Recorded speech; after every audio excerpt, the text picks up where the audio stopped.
Why I'm Quitting Mabinogi. Before I begin complaining, I want to point out that Mabinogi is under active development. In the past few years we've gotten the dungeon revamp, Memento and Echo Stones, multiple giant overhauls, the dance skills update, the chain slash talent, Baltane missions that players run, an auction house, a life skill update, multiple new generations, new areas on the map, new boss missions and field bosses, the technique system, the memory book thing, a freaking server merge, and more. If you're considering coming back to Mabinogi and you don't mind the issues I'll be complaining about in this video, then go on and play. You'll find a lot more things to do than there used to be. That said, let's get on with the complaining. As far as the various reasons for quitting, this is a general overview. For combat, we have power creep, stealth nerf, unbalanced layers, which I'll explain later, less tactics, DPS focus, and freedoms being restricted. For the engine, it's Mabinogi, so it's inefficient, it's buggy, and it's crash happy. For cash shop, a lot of it revolves around gacha. Gachapon are random loot boxes that you buy with real cash. You cannot obtain them in-game, only with real cash. They show up in your inventory, you open them, and you get a random prize from their prize pool. The cash shop also focuses on reselling the same thing, on repeat costs for services that should be free. There's obviously pay-to-win aspects, and that even gets to the point that they're charging fees to charge fees, which I will explain when we get there. Starting off with power creep. Looking at the various skill sets in chronological order of release, the power creep is obvious. There's other things I could mention, like older skills having limitations that newer skills don't have, but the power creep is clear simply looking at the damage multipliers going up over time. Originally, Mabinogi had a stat cap of 999, but players approached that cap and developers raised it so that players could feel more powerful. However, nowadays we have so many buffs that our stats can hit the caps. So the devs added some special types of stat buffs that bypass the caps, so our stats can get really high now. Now onto the stealth nerfs. Talvish, the boss of G21, has defenses against specific skills. This isn't unusual for a boss in a game, but he happens to have defenses against some of the most meta skills. Some enemies in the Memento dungeon also have defenses against specific skills, but it depends on the color of the enemy. So this type of defensive property is something that the current developers have figured out and have started using. However, they've been trying to use it as a tool to stealth nerf things. There are a lot of skills in Mabinogi, and you're going to see the same skills stealth nerfed over and over. You can see that the Gacha, the boss of a tech-to-win mission, also has a stealth damage resistance, but it varies slightly depending on the strength of the skill. And yes, the Baylor boss has similar stealth nerfs. There's a lot of enemies with stealth nerf against invisible skills on them, more than I care to list here. The developers realized that certain skills are simply stronger than others in practice, but instead of balancing combat overall for the rest of the game, they add invisible damage reductions to newer enemies. And now into what I call unbalanced layers. Just pretend that these charts are scientific just for this slide. These are some relative base stats for different kinds of weapons. They're not very even because the developers had certain ideas on combat, but things changed over time. As the game went on, certain weapons ended up being more powerful than others, and the devs added more upgrade types. Now there's gem upgrades, artisan, special upgrades, etc. Instead of going back and editing existing stats to balance things out, the devs made new upgrades where each new type of upgrade had a different strength on different weapons. The second chart is reasonably more balanced than the first, at least, if you consider the overall total potential. The differences between the total heights of the bars is less, and most recently they tried to flatten it out with the ERG upgrade system. Now, while on paper it may look like the potentials of the different weapons are closer together than ever, it definitely looks like the harshest balance attempt they've done yet. If you look at only the last upgrade layer, the light blue, you can see that that last upgrade layer is very unbalanced. And let's look at exactly how.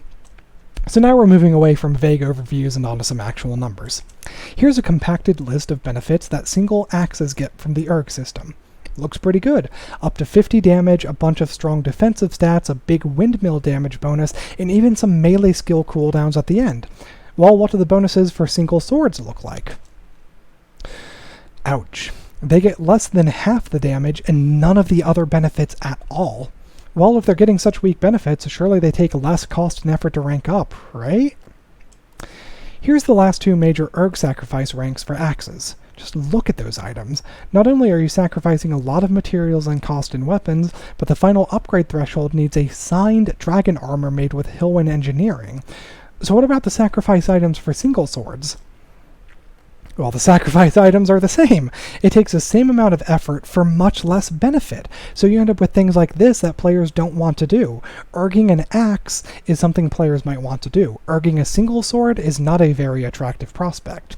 While the devs may have intended this kind of update to balance things out, what they're really doing is tossing one unbalanced system on top of another unbalanced system and doing this over and over.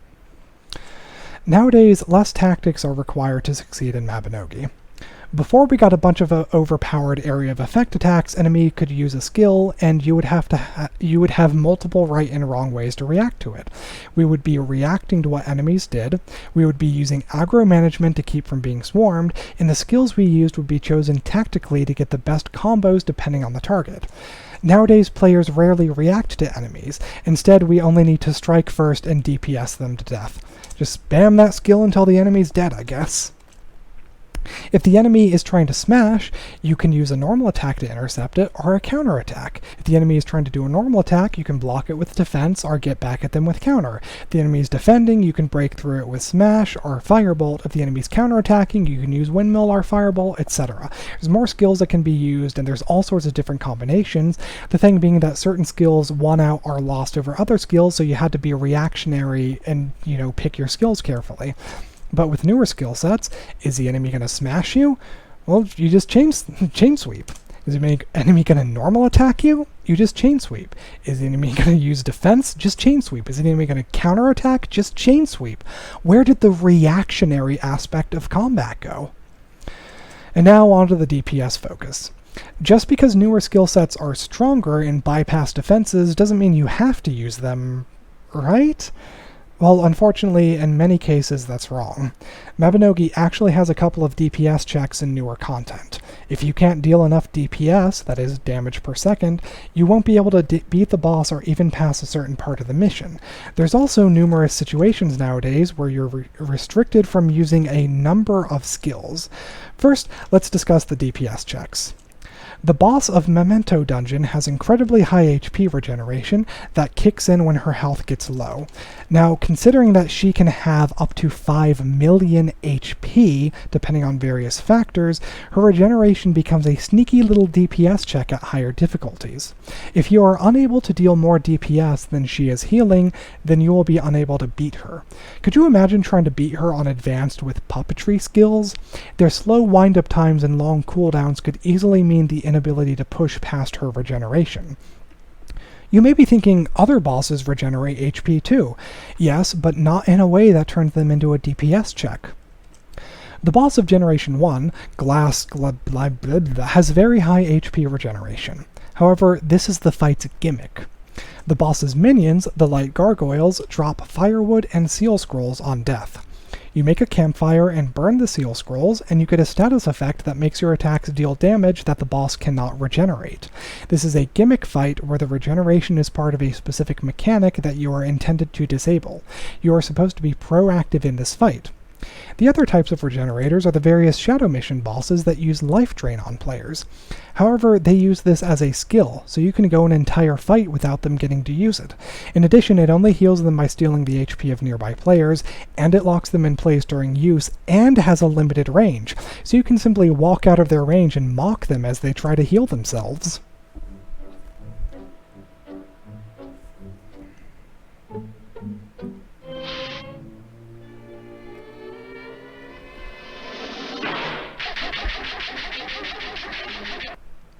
These bosses have mechanics that explicitly allow you to prevent or stop their regeneration, but the boss of the Memento Dungeon does not have these mechanics. You can only DPS her to death. Was this effective DPS check intended by the developers? I don't know, but regardless of intention, it is in the game, and thus players have to deal with it, and that type of regeneration is not a fun part of the game. However, the developers did go on to add a much more intended DPS check later. The modern DPS focus by the developers actually results in our freedoms being restricted. In Tech 2N, there's enemies that have this special property. If you deal less than a certain amount of damage, the enemy will take 0 damage. This is not the defense stat. The game gives you some unique messages to let you know that you need to deal more damage, and once you do deal enough damage to take care of the enemy, you deal a non-reduced amount of damage. So you have to use some specific types of skills that can do a lot of damage in a single hit. If you are trying to use skills that do multiple hits, then likely each hit is not going to do enough damage to bypass their special defenses. The enemy damage check gets turned into a DPS check in the Feth Fiata mission. Some of the zombies spawn one after another, and you have to kill them within a certain time limit to pass. If you do not, it restarts, and it will restart infinitely until you fail the mission due to timing out if you can't pass the DPS check. The mechanics mean that a lot of skills and even entire talents are unsuitable for dealing with it. Judgment Blade would be on cooldown after the first enemy, puppetry skills take too long to warm up, etc. You can see here that even with a high-level party, it takes a couple of zeros before we can kill them. It doesn't help that I was more focused on recording, but you can see the mechanic in action here.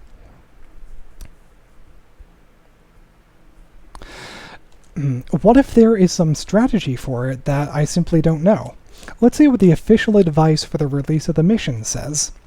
Revived Illusion says, use techniques that increase combat speed to make it easier to attack. Feth Fiata says, you can save time by using techniques that increase combat speed and attack power. Seven Nightmares says, using techniques that increase combat speed and attack power is suggested. I suggest, huh? I figured it out. We just need to hit them really, really hard. That sounds like something my dad would say. Even if you wanted to explore non-DPS concepts, newer content does not let you. So we end up with our freedoms restricted. You can't use Frozen Blast. I sure hope you don't regret upgrading a Hurricane Cylinder. Puppet Snare? Won't work. Shadowbind? Won't work either, and you won't even be given an error message. Also, you can't lay down barrier spikes at all in any of the new content. You can't even load the skill. Can you use Lullaby to sleep the enemies? Nope. Can you use Enthralling Performance to lure the enemies? Nope. Can you use Raincasting to slow their aggro? Nope. Can you use Shock to stun them? Nope. Can you use Somersault Kick's Daze effect to prevent them from loading magic? Nope. Can you use Ice Spear or other ice attacks to freeze the enemies? Nope.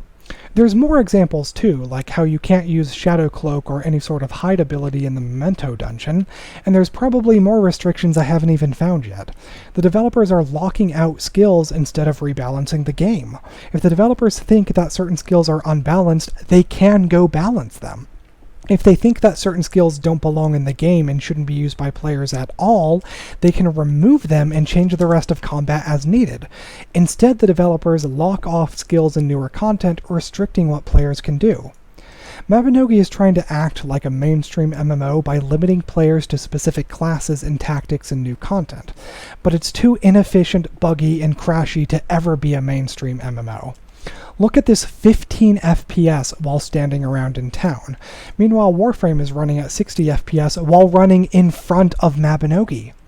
And for clarification, yes, both are in town-like areas with other players hanging around. Now, if any of you have played Mabinogi, it should be no surprise when I say it's a very buggy game. This is just a small subset of the bug reports I've sent in. These are the ones that I think should count as pretty important or very obvious bugs, but have gone unfixed for multiple years. And of course the game crashes for players daily, partially because it's trying to cram so much into itself and track so many new stats and properties, but it's still only a 32-bit program. There is no 64-bit build. Now it's time to talk about the cash shop. But first of all, I want to stress that Nexon America is not responsible for many of these decisions. Hardcore monetization and gachapon are more normal and more tolerated in South Korea than they are in North America. Gachapons are much more common in Asian countries. They even have physical gachapon machine stores. Nexon America understands that there are some cultural differences. The GMs that manage the English version of the game have managed to get changes in the past that make the English version contain a few less microtransactions than the Korean version. However, the English GMs can only do so much, since Nexon Korea makes the final decision when it comes to monetization. Please don't direct any anger about monetization or core development decisions at any of the English GMs. It's not their fault. Now, as far as microtransactions for fashion, Mabinogi used to sell outfits as a guaranteed thing. You'd buy the character card or the outfit bag, and you would get the outfit complete with the unique idol pose on it. You'd get the body outfit, the shoes, and any other parts like a wig, hat, gloves, etc., usually about 4 parts. However, nowadays they put all the new outfits in Gachapon, the random loot boxes, instead. You buy a box and open it, and you get one item out of a big list of items. You could get one piece of the new outfit, but you're much more likely to get something else instead, like an older re-released outfit or some consumable or something virtually worthless. Just how bad are the odds? Well, Nexon publishes the rates nowadays, due to legal requirements from Korea, I've been told, so let's see what the chances are of getting new parts of an outfit. Ouch. That's not 14%, that's 0.14%. Pulling that new outfit with a pose, the first one, out of the gacha is about a 1 in 714 chance. With the old outfit bags, you'd buy the bag and get all 4 parts you needed. Well, what are the odds of buying 4 of the gacha and getting the unique 4 parts you need? We need to take the success chances in decimal format and multiply them together to get the odds of rolling those 4 successes in a row. Since this is just multiplication, the order doesn't even matter. All we want is to pull all 4 items once each with 4 tries. So there's the math, and yeah, that's not happening. It's not surprising since the main outfit itself is a 1 in 714 chance, and even though the gloves and shoes are almost twice as common, twice a tiny number is still a tiny number. Outfits aren't the only things in Gachapon, though. Older hairstyles cost pawn, a secondary in-game currency. Most of them cost about 50 cents to change to, and since you're selecting them in an interface, there's no RNG, there's no randomness to it. You will get the hair you selected and paid for. However, for a few years now, they've been releasing new hair as coupons in Gachapon. This means that there's, of course, a really low chance of getting the new shiny things. Unfortunately, it's not just fashion that's in Gachapon now. Nexon traditionally sold pets for fixed amounts, sometimes even at slight discounts. However, over time, pets have increasingly been available only through Gachapon, and sometimes at pretty low rates too. On the right is the pet Gachapon that is running at the time I'm making this video. The only new pets are both of the Soranus models, which have the same stats and capabilities, they just differ in looks. They were highly anticipated releases, they're pretty powerful pets, they're one of the fastest mounts yet, and are only available via purchasing the Gachapons, at almost $5 an attempt unless you purchase their discount bulk options. Now, what are the odds of buying, say, the stack of 10 of these gacha and getting the pet? Well, here's the chances. We have a 5% chance for one model and a 2.86% chance for another model. So if we're happy getting either model, we can say we have a 7.86% chance of success. So we need to calculate the failure chance. So we have a 92.14% chance of getting a different pet, so failing to get the new one. So how do we calculate the odds of getting a 92.14% result 10 times? Well, it's 0.9214, the chance in decimal format, to the 10th power. That gives us a 44.1% failure chance, or only a 55.9% chance of getting the pet if we buy a stack of 10 gachas. But the people behind the system had a little mercy. If you open 10 of the gacha, you will get one of the new models guaranteed. So even if you didn't pull it from the 10, you will get the red eye model. And it only cost you $45 freaking dollars to get repeats of existing pets until you actually get the new one. In terms of resales, Nexon is constantly inventing new ways to make us pay additional times for existing content. On the left, we see an outfit they released in 2017, can only be worn by males. On the right, we see the version that females can wear, released in 2018, in a separate Gachapon. They could make the same item wearable by both genders. There's a lot of existing items that simply load a different model depending on the race and gender that wears them. However, by splitting the same item into multiple items into multiple sales, they get to resell the same outfit later. And it's not just resales of outfits. They love to recolor the same wings and resell them as different wings later, and they've been doing that even longer. So in 2014, we have these released. In 2017, we have these released. And 2018 saw the sales of these specific wings. The thing is, they're just recolors of each other. And I'm not just guessing that. If you look at the bottom, you'll see a reference to a model file. Every single one of these wing items points to that same single model file. The developers copy-pasted and simply changed the color codes and names applied to the items, since Mabinogi has a dye system. Wings like these, however, cannot be dyed by players, because if we could dye them ourselves, then the devs would not be able to resell them in other colors later. And you may notice that there are two wings that appear to be a solid color. They just have both of those color spots set to the same color so that players wouldn't realize they're just reusing the same gradient model. Nexon has figured out other ways to rack up repeat costs. Let's say you get a hair coupon and change to that hair. It eats the coupon in the process, but it works just fine. Then let's say that you wanted to change to another hair, like a free one. You can do that just fine too, but what if you wanted to change back to your original hair? You can't, because you no longer have the coupon for it. It ate the coupon, and the coupon didn't actually unlock the hair as an option. It was only there until you chose something else. Of course, there is a way to save your hair now. That's right, you have to pay for it, and it only works once. If you want to save your hair to change back out a second time, you have to buy another one of these coupons. Some people say that games with microtransactions are designed to nickel and dime you to death. What about $6-bucking you to death? The worst part is, it's not even paying for something new. It's repaying for something you already have. Now, this is an Nexon game, so of course I have to take just a minute to mention pay to win. It's everywhere, but I'm not going to bore you by listing it all, so here's just a few relatively recent examples. First, armor pieces that increase the speed of your attacks. This first piece has a newer effect that stacks with other boosts, so you can see it at the bottom. The second piece has an attack speed set effect that was available in the game before, but this armor has it all on a single piece, freeing up your other equipment slots. It also has crazy high defensive stats, higher than almost anything else in the game. And next we have enchants. These two enchants are pretty notorious for being pay-to-win power creep. The damage bonuses they give in the accessory slot are much higher than anything you can get in-game. And hey, as a side note, this gear and these enchants increase the speed at which you attack and the damage you deal. They increase your DPS. They're selling you DPS. The game requires DPS because they're selling you DPS. Now, even if you got lucky and got the enchants from a gacha, you can't directly sell them to other players because they come on an exclusive scroll that can't be traded. You have to enchant it on something, but it personalizes that item. So here's how item personalization works. If you have equipment that's personalized or bound to you, you need to use a trade unlock on that item to be able to sell it to another player. However, the item will rebind when worn by the new player, and items can only be unlocked a limited number of times.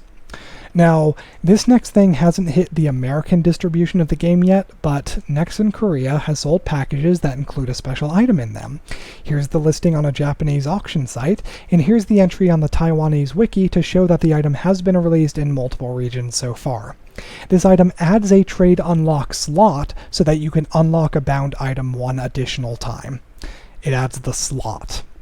That's right, you're paying a fee to be able to pay a fee to be able to trade an item.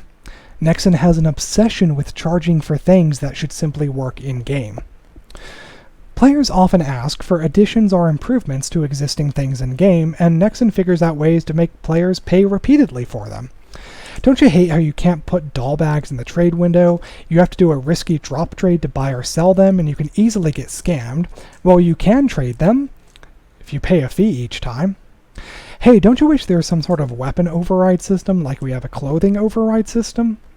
Well, they added a system, but the overrides only come out of gacha, and they personalize the weapon, so you have to buy an unlock to trade it afterwards.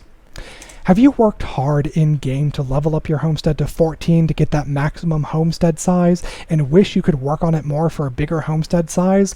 Well, they added 3 more size expansions to the cash shop, that is. Wouldn't it be cool if the devs added 2-toned eyes as something the Mabinogi engine supports? Well, they did, but only on specific eyes. And yeah, only on new ones that only come as coupons and gachapon. Now, I am a big proponent of giving feedback and making reports. As the saying goes, the squeaky wheel gets the grease. As you can probably guess from the mention of bug reports earlier in this video, I've tried giving feedback. I did it on the current official forums, on the previous official forums, and even back on Mabination, where a couple of people got together with a translator to send feedback to Korea. The slide you're looking at is still blank because the drop rate on a response from the developers is as low as their gachapon rates. I did get one response on some feedback I left. The feedback was about how the blacksmithing minigame is rigged and buggy.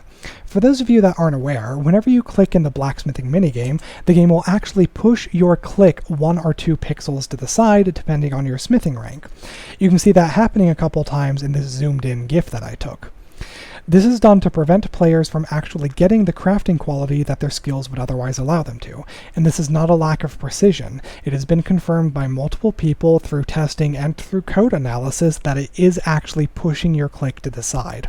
This is the type of thing that rigged carnival games do. The second issue is the cursor teleporting during the minigame.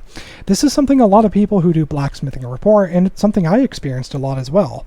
Some try to explain it away as a dirty mouse or just your hand shaking, but I figured out certain setups that cause it to happen repeatedly, and I recorded this in order to prove that it's the minigame causing it. You can see that my cursor functions just fine as long as it's not over top of the minigame window.